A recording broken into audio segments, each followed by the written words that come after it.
وجعلوا بینہ وبین الجنۃ نسبا، اور انہوں نے ایسا بھی کیا ہے کہ اللہ اور جنوں کے درمیان بھی نسب کا رشتہ قائم کر دیا ہے۔ وَلَقَدْ عَلِمَتِ الْجِنَّةُ وَإِنَّهُمْ لَمُحْضَرُونَ، اور جنوں کو خوب معلوم ہے کہ انہیں تو گرفتار کر کے پیش کیا جائے گا، سب کے سب جو ہیں حاضر کیے جائیں گے۔ سبحان اللہ عما یصفون، اللہ پاک ہے ان تمام چیزوں سے جو یہ بیان کر رہے ہیں۔ الا عباد اللہ المخلصین، سوائے اللہ کے وہ بندے، وہ جنات میں بھی ہوں گے انسانوں میں بھی ہوں گے، اللہ تعالیٰ جنہیں اپنے لیے خالص کر لیتا ہے۔ فَإِنَّكُمْ وَمَا تَعْبُدُونَ، تو تم اور وہ کہ جن کو تم پوجتے ہو، وَمَا أَنْتُمْ عَلَيْهِ بِفَاتِنِينَ، اور کسی کو اس کے ہاتھ سے بہکا کر نہیں لے سکتے، الا من هو صال الجحیم، سوائے اس کے کہ جو خود گرنے والا ہے جہنم کے اندر۔ وما منا الا له مقام معلوم، اب یہ جو ہے یہاں پر جو اس صورت کے شروع کا معاملہ تھا اس کے ساتھ اب جڑ کر یہ بات آ رہی، والصافات صفا فالزاجرات زجرا فالتالیات ذکرا، وہ فرشتے جو صفیں باندھ کر حاضر رہتے ہیں اللہ کے حضور میں، پھر جس کو حکم ہوتا ہے عذاب الہی کہیں بھیجنے کا تو وہ ڈانٹتا ہے، اور اس کی چنگھاڑ جو ہے اسی سے وہ پھر قومیں اور بستیاں ہلاک ہوتی ہیں۔ فالتالیات ذکرا، جن کو حکم ہوتا ہے وہ اللہ کے ذکر کی تلاوت کرتے ہوئے اللہ کے نبیوں تک اس کو پہنچاتے ہیں پیغامات کو۔ اب وہاں ان کی طرف سے وما منا الا له مقام معلوم، ہم میں سے کوئی نہیں ہے، یہ فرشتوں کی طرف سے کہا جا رہا ہے، مگر یہ کہ اس کا ایک ٹھکانہ مقرر ہے۔ دربار میں کوئی 5 ہزاری ہے، کوئی 10 ہزاری ہے، کوئی 30 ہزاری ہے، ایسے ہر ایک کا ایک مقام معلوم ہے، مرتبہ مقام معین ہے۔ ملائکہ مقربین ہے، ملائے اعلیٰ ہے، ملائکہ تو دنیا ہے، ملائکہ اسفل ہیں، یہ سب کے سب ہیں۔ وما منا الا له مقام معلوم وانا لنحن الصافون، اور ہم تو سب کے سب صفیں باندھے ہوئے مستعد کھڑے ہوتے ہیں۔ وانا لنحن المسبحون، اور یقیناً ہم تو سب کے سب تسبیح کرنے والے ہیں پروردگار کی۔ وَإِن كَانُوا لَيَقُولُونَ لَوْ أَنَّ عِندَنَا ذِكْرًا مِّنَ الْأَوَّلِينَ لَكُنَّا عِبَادَ اللَّهِ الْمُخْلَصِينَ، اور یہ لوگ تو کہا کرتے تھے، بہت زور دے کر کہتے تھے، قسمیں کھا کھا کر کہتے تھے، اگر جیسا کہ پہلوں کے پاس ذکر آیا تھا، اگر ہمارے پاس بھی آیا ہوتا، لَوْ أَنَّ عِندَنَا ذِكْرًا مِّنَ الْأَوَّلِينَ لَكُنَّا عِبَادَ اللَّهِ الْمُخْلَصِينَ، تو ہم تو سب کے سب اللہ کے بڑے نیک اور مخلص بندے بن گئے ہوتے۔ فَكَفَرُوا بِهِ فَسَوْفَ يَعْلَمُونَ، اب جب وہ ذکر آ گیا ہے تو اس سے کفر کر رہے ہیں، اس کا انکار کر رہے ہیں، تو ان قریب یہ جان لیں گے کہ اس کی کیا پاداش ان کو بھگتنی پڑے گی۔ وَلَقَدْ سَبَقَتْ كَلِمَتُنَا لِعِبَادِنَا الْمُرْسَلِينَ، یہ آیات بھی بہت اہم ہے فلسفہ قرآن کے اعتبار سے۔ رسولوں اور نبیوں میں ایک بنیادی فرق یہ ہے، نبی کے لیے لازم نہیں ہے کہ اللہ کی مدد آئے اور اسے غلبہ دیا جائے، نبی قتل بھی ہو سکتے ہیں، حضرت یحییٰ قتل ہو گئے، حضرت زکریا قتل ہو گئے، لیکن رسول کو قتل نہیں کیا جا سکتا، رسول مغلوب نہیں ہوگا۔ جیسے ہی محسوس ہوگا کہ اب قوم غالب آ رہی ہے، رسول مغلوب ہو رہا ہے، رسول اور اس کے ساتھیوں کو بچا لیا جائے گا اور پوری قوم کو غرق کر دیا جائے گا یا برباد کر دیا جائے گا۔ یہ اللہ کا قاعدہ قانون ہے رسولوں کے بارے میں۔ وَلَقَدْ سَبَقَتْ كَلِمَتُنَا لِعِبَادِنَا الْمُرْسَلِينَ، یہ بات تو ہماری پہلے سے طے شدہ ہے اپنے ان بندوں کے لیے کہ جن کو ہم رسول بنا کر بھیجتے ہیں، عبادنا المرسلین، انہم لہم المنصورون، یقیناً ان کی مدد کی جائے گی۔ اور میں یہ صیغہ جو ہے مستقبل کا بول رہا ہوں، اصل میں تو اب وہ بات ختم ہو چکی محمد الرسول اللہ صلی اللہ علیہ وسلم پر، لیکن ماضی میں یہ اللہ کا قاعدہ اور قانون رہا ہے رسالت کے بعد میں۔ وَإِنَّ جُنْدَنَا لَهُمُ الْغَالِبُونَ، اور یقیناً ہمارا لشکر جو ہے وہی غالب آ کر رہے گا۔ یعنی اللہ کا لشکر کون ہے؟ اللہ کا حزب اللہ کون سی ہے؟ اللہ کا رسول اور اس کے ساتھی اہل ایمان۔ محمد الرسول اللہ والذین معہ، یہ کون تھے؟ یہ حزب اللہ تھے، اپنے وقت کے حزب اللہ یہ ہے۔ اور عیسیٰ اور ان کے ساتھ ان کے حواری یہ کون تھے؟ یہ اس دور کی حزب اللہ ہے۔ فَتَوَلَّ عَنْهُمْ حَتَّىٰ حِينٍ، تو اے نبی ذرا آپ رخ پھیر لیجئے ان سے ایک وقت تک کے لیے، آپ زیادہ ان کی یہ استہزاء کریں، تمسخر کریں، آپ پرواہ نہ کریں، آپ اپنا رخ ہی پھیر لیجئے۔ وَأَبْصِرْهُمْ فَسَوْفَ يُبْصِرُونَ، تو آپ بھی ذرا ان کو دیکھتے رہیے، آپ اعراض کر کے ذرا پھر انتظار کیجئے، دیکھتے رہیے دور سے۔ فَسَوْفَ يُبْصِرُونَ، تو عنقریب یہ بھی دیکھ لیں گے۔ أَفَبِعَذَابِنَا يَسْتَعْجِلُونَ، تو کیا یہ ہمارے عذاب کی جلدی مچا رہے ہیں کہ لے آؤ محمد عذاب صلی اللہ علیہ وسلم۔ فَإِذَا نَزَلَ بِسَاحَتِهِمْ فَسَاءَ صَبَاحُ الْمُجْرِمِينَ منذرین، پھر جب وہ عذاب اترے گا ان کے میدان میں، ساحہ کہتے ہیں بڑے میدان کو، کہ جیسے گھر ہیں اور اس کے درمیان میں کوئی بڑا جو ہے پارک ہے جیسے ہمارے ہاں ہوتے ہیں۔ فَإِذَا نَزَلَ بِسَاحَتِهِمْ، جب ان کے اس بڑے میدان میں وہ اترے گا وہ عذاب، فَسَاءَ صَبَاحُ الْمُنذَرِينَ، تو وہ بہت بری صبح ہوگی ان کے لیے جن کو خبردار کر دیا گیا تھا۔ وَتَوَلَّ عَنْهُمْ حَتَّىٰ حِينٍ، پھر دوبارہ اے نبی ابھی ذرا آپ ان کی طرف سے آپ رخ پھیر لیجئے، ان کے انکار سے زیادہ دلگیر بھی نہ ہو، ان کے انجام کے بارے میں زیادہ صدمہ بھی نہ کریں، ولا تحزن علیہم، آپ ان کے بارے میں رنج و افسوس بھی نہ رکھیں، فلعلک باخع نفسک الا یکونوا مؤمنین، آپ اس صدمے سے اپنے آپ کو، اپنی جان کو نہ گھلائیں کہ یہ ایمان نہیں لا رہے۔ وابصر فسوف یبصرون، آپ بھی دیکھتے رہیے اور عنقریب یہ بھی دیکھ لیں گے۔ سبحان ربک رب العزت عما یصفون، پاک ہے اللہ تیرا پروردگار جو رب العزت ہے، عزت اور اقتدار اور اختیار والا ہے، عما یصفون، ان تمام چیزوں سے کہ جو یہ بیان کرتے ہیں۔ یہ نوٹ کرنے والی بات ہے کہ وصف اسی سے یصفون بنا ہے اور اسی سے صفت بنا ہے۔ قرآن مجید میں اللہ کے لیے یہ لفظ استعمال ہوتا ہے صرف لوگوں کی طرف سے۔ اللہ تعالیٰ نے اپنی کوئی صفت قرآن میں اس ایجابی یا مثبت طور پر بیان نہیں کی ہے۔ ویسے ہم احادیث میں لفظ ہے، لیکن یہ کہ یہ بات نوٹ کر لیجیے، قرآن میں صرف نام آتا ہے، لہ الاسماء الحسنی، اس کے ہیں تمام اچھے نام۔ اللہ کے لیے صفت کا لفظ کہیں واضح طور پر صراحتاً جو ہے وہ نہیں آیا ہے۔ جہاں بھی آیا عما یصفون، جو کچھ یہ اس کو وصف بیان کر رہے ہیں، جو کچھ اس کے بارے میں یہ کہہ رہے ہیں، سبحانہ و تعالی عما یصفون، اللہ اس سے پاک ہے، بلند و برتر ہے۔ وسلام علی المرسلین، اور سلام ہو تمام رسولوں پر، والحمد للہ رب العالمین، اور کل حمد بلکہ کل شکر زیادہ موضوع ہے اللہ کے لیے ہے جو تمام جہانوں کا مالک اور رب ہے۔ سورۃ صاد، بسم اللہ الرحمن الرحیم، صاد والقرآن ذی الذکر۔ تین صورتیں قرآن مجید کی ایسی ہیں جو ایک حرف سے شروع ہوئی ہیں، ایک حرف، حرف مقطع کہیں گے ہم اسے، مقطعات تو نہیں کہہ سکتے اس لیے کہ کئی حروف تو نہیں ہیں۔ ایک سورہ صاد ہے، ایک سورہ نون ہے، اور ایک سورہ قاف ہے۔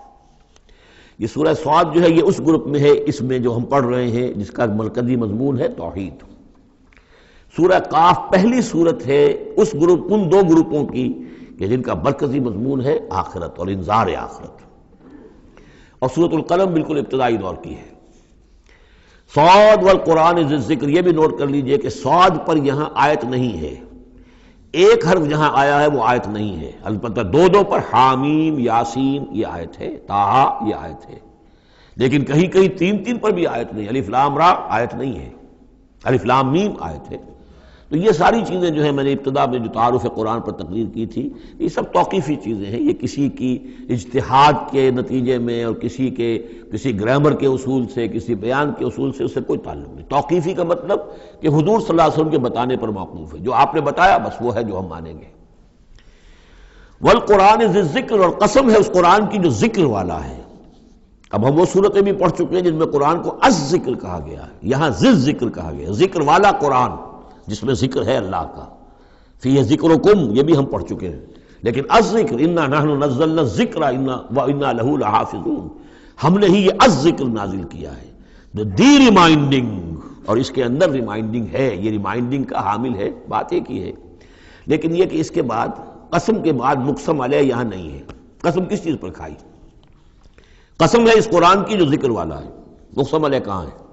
بل الذین کفروا فی عزۃ و شقاق، یہ تو مقسم علیہ نہیں ہے۔ یہ میں آپ کو بتا چکا ہوں سورہ یاسین میں کہ جو وہاں پر آیا ہے یاسین والقرآن الحکیم انک لمن المرسلین، وہ انک لمن المرسلین، اس قسم کی تمام قسمیں جو قرآن میں آئی ہیں اس کے بعد مقسم علیہ جو ہے وہ سمجھیے کہ وہی ہے کہ قرآن گواہ ہے اس پر، قرآن ثابت کر رہا ہے کہ اے محمد صلی اللہ علیہ وسلم آپ اللہ کے رسول ہیں۔ بل الذین کفروا فی عزۃ و شقاق، لیکن جن لوگوں نے کفر کی روش اختیار کی ہے وہ بڑی جھوٹے غرور کے اندر، جھوٹی انا ان کی ہے، اور آپ کے زندم زندہ میں اور آپ کے مقابلے میں آ کر انہوں نے موقف اختیار کر لیا ہے اپنے غرور اور زندم زندہ میں۔ کم اہلکنا من قبلہم من قرن فنادوا، کتنی ہی ہم نے قوموں کو اس سے پہلے ہلاک کیا ہے، پھر وہ لگے چیخنے چلانے جب عذاب الہی آیا، ولا تحین مناس، حالانکہ پھر وہ وقت گزر چکا تھا کہ جس میں کوئی خلاصی ہو سکتی، یعنی جب موت آتی ہے، موت کے آثار شروع ہو جائیں تو انفرادی توبہ کا دروازہ بند، جب عذاب کے آثار شروع ہو جائیں تو پھر قوم کی توبہ کا فائدہ نہیں، ہاں سوائے قوم یونس، الا قوم یونس، واحد ایک مثال ہے۔ وعجبوا ان جاءهم منذر منهم، اور ان کو بڑا تعجب ہے کہ ان کے پاس آیا ہے خبردار کرنے والا انہی میں سے، وقال الکافرون ھذا ساحر کذاب، اور یہ کافر کہتے ہیں کہ یہ ساحر ہے اور کذاب ہے۔ یہ دیکھ لیجئے، یہ لفظ جو ہے یہ بہت ثقیل لفظ ہے، لیکن یہ قرآن مجید میں آیا ہے۔ اور یہ نوٹ کر لیجئے کہ اصل میں یہ چونکہ میں عرض کر چکا ہوں کہ چوتھے سال کے بعد یہ جو دو گروپ ہیں صورتوں کے، جن میں سے پہلے گروپ کی 8 صورتیں ہم پڑھ چکے ہیں، اور دوسری کے 13 صورتوں میں سے اب ہم آگے آ گئے ہیں، ان میں 4 پڑھ چکے ہیں، سورہ سبا اور فاطر، یاسین اور صافات، 5ویں صورت یہ ہے صاد۔ یہ ہے سن 4 سے سن 8 تک کی بالعموم سوائے صافات کے۔ اس کو آپ نے دیکھا کہ 5 رکوعوں میں 182 آیات ہیں، وہ بالکل وہی انداز ہے، چھوٹی چھوٹی صورتیں، رکوع جو ہے 5 ہیں، 182 آیات ہیں، ایک ایک رکوع کے اندر 53 آیات بھی ہیں، ایک رکوع کے اندر اس سورہ مبارکہ میں۔ بہرحال تو یہ صورت جو ہے اس وقت کی ہے جبکہ وہ جو کشاکش تھی عرب میں وہ شدت اختیار کر چکی تھی، لہذا ان کا اب ان پر جو حملہ حضور پر وہ کر رہے تھے وہ بھی اب شدید ہو چکا تھا۔ ابتدائی دور میں صرف کہا تھا مجنون، معلوم ہوتا ہے کوئی ان کا دماغی توازن ٹھیک نہیں رہا، کسی نے ہمدردانہ بھی کہا کہ معلوم ہوتا ہے کہ کچھ، جیسے ہم بھی کبھی کہتے ہیں کہ کوئی شخص چلہ کشی کرتا تھا، کوئی خشکی چڑھ گئی ہے، کیا ہو گیا ہے، اس طرح کا معاملہ ہو گیا ہے، یہ جایا کرتے تھے، بیٹھتے تھے وہاں غار حرا میں، پتہ نہیں کوئی آسیب آ گیا ہے یا کیا ہوا ہے۔ تو ہمدردی کے انداز میں بھی عتبہ ابن ربیعہ نے ایک مرتبہ کہا کہ بھتیجے میرے بڑے تعلقات ہیں، بڑے عاملوں سے کاہنوں سے میں واقف ہوں، واقعتاً آپ مجھے بتائیے اگر آپ کو اس طرح کا مسئلہ ہے تو میں کسی کاہن کو اور کسی عامل کو بلا کر آپ کا علاج کراؤں۔ تو کچھ ہمدردی بھی تھی، کچھ ویسے استہزاء بھی تھا، کچھ تمسخر بھی تھا، لیکن یہ کہ وہ انداز اور تھا۔ اب جو آ کر انداز ہو گیا، انہیں یہ خطرہ ہو گیا تھا کہ یہ تو بہت شدید ہمارے لیے اب جو صورتحال ہے، یہ تو اب یہ آندھی بن گئی ہے، ہم نے سمجھا تھا مشت غبار ہی ہے، بس یہ ایک ریت کی ایک مٹھی ہے اور کچھ نہیں ہے، یہ تو ایک آندھی بن گئی، جھکڑ بن گیا، لہذا اس کا راستہ روکنا ضروری ہے۔ تو اب ان کا جو حضور پر ذاتی حملہ ہے وہ بھی سخت ہو گیا ہے۔ وقال الکافرون ھذا ساحر کذاب، انہوں نے کہا کہ یہ جادوگر ہے، جھوٹا ہے۔ اجعل الآلہۃ الہا واحدہ، دیکھیے یہ ہے اصل مضمون توحید، ان صورتوں کا جو اصل مرکزی مضمون ہے، کیا اس نے تمام آلہہ کو بس ایک الہ بنا دیا، سارے الہ ختم کر دیے، بس ایک اللہ؟ ان ھذا لشیء عجاب، یہ تو بڑی عجیب بات ہے۔ وانطلق الملأ منهم ان امشوا واصبروا علی آلہتکم ان ھذا لشیء یراد، بڑا نقشہ کھینچ دیا ہے جس کو ورلڈ پکچر کہتے ہیں، کہ ایسا نقشہ ہے جیسے کہ حضور کھڑے ہیں، دعوت دے رہے ہیں، اور کچھ لوگ ہیں، مجمع بھی ہے، کچھ ان کے سردار بھی ہیں، وہ سردار بھی سن رہے ہیں، اور یہ سب سن کر کہتے ہیں وانطلق الملأ، خود بھی چل پڑے وہاں سے، وانطلق الملأ منهم، اور لوگوں سے کہا امشوا، جاؤ جاؤ، کہاں کھڑے ہو، کیوں سن رہے ہو، امشوا جاؤ، واصبروا علی آلہتکم، اور جمے رہو اپنے معبودوں کے اوپر، یہ محمد کے کہنے سے اپنے کسی معبود کو ترک نہ کر دینا۔ وانطلق الملأ منهم ان امشوا واصبروا علی آلہتکم ان ھذا لشیء یراد، یہ تو کوئی خاص مقصد معلوم ہوتا ہے ان کا، ان کی نیت کچھ خراب ہے، یہ کوئی حکومت چاہتے ہیں، شاید کوئی اپنا غلبہ اور اقتدار چاہتے ہیں، یہ بات جو ہے ایسی ویسی نہیں ہے، یقیناً اس کے پیچھے کوئی بڑا مقصد ہے۔ ان ھذا لشیء یراد، جس کا ارادہ کیا گیا ہے، کوئی اسکیم ہے۔ ما سمعنا بھذا فی الملۃ الاخرہ، ہم نے تو ایسی بات سنی نہیں، ہمارا پچھلا چلا آ رہا ہے، ہمارا دین چلا آ رہا ہے، ہماری روایات ہیں، ہمارے آباء و اجداد کی باتیں ہیں جو نسل بعد نسل منتقل ہوئی ہیں، یہ بات جو آج یہ کہہ رہے ہیں وہ ہم نے تو سنی نہیں۔ ان ھذا الا الاختلاف، یہ نہیں ہے مگر گھڑی ہوئی چیز ہے، خلق کی ہوئی چیز ہے، اختلاف باب افتعال خلق سے۔ انزل علیہ ذکر من بیننا، کیا انہی پر یہ ذکر نازل ہونا تھا ہمارے مابین سے؟ کیا ہمارے اندر کوئی اور نہیں تھا؟ بڑے بڑے چودھری تھے، بڑے بڑے سردار تھے، بڑے بڑے سرمایہ دار تھے۔ انزل علیہ ذکر من بیننا بل ہم فی شک من ذکری، اصل بات یہ ہے کہ یہ میرے ذکر کے معاملے میں شک میں پڑ گئے ہیں۔ بل لما یذوقوا عذاب، بس اب تو جب ابھی انہوں نے چونکہ چکھی نہیں ہے میری کوئی مار، اس لیے انہیں شک ہے۔ ام عندہ خزائن رحمت ربک العزیز الوہاب، کیا ان کے اختیار میں ہے تیرے رب کے خزانے؟ اللہ جو العزیز ہے، وہاب ہے، دینے والا ہے، کیا ان کا اختیار تھا کہ وہ ان سے پوچھ کر دیتا کہ رسالت کس کو دوں، نبی کس کو بناؤں؟ کیا ان کے پاس اس کا اختیار ہے؟ ام عندہم خزائن رحمت ربک العزیز الوہاب ام لہم ملک السماوات والارض وما بینہما فلیرتقوا فی الاسباب، تو کیا ان کے پاس ہے بادشاہی آسمانوں اور زمین کی، اور جو ان کے دونوں کے مابین ہے ان سب کی، فلیرتقوا فی الاسباب، تو چاہیے کہ رسیاں تان کر آسمان پر چڑھیں۔ جند ما ہنالک محذوب من الاحزاب، تو جیسے پہلی بہت سی قومیں ہلاک ہوئی ہیں، ایک یہ قوم بھی معلوم ہوتا ہے کہ اب اپنی ہلاکت کو دعوت دینے پر تل گئی ہے۔ بارک اللہ لی ولکم فی القرآن العظیم ونفعنی وإیاکم بالآیات والذکر الحکیم۔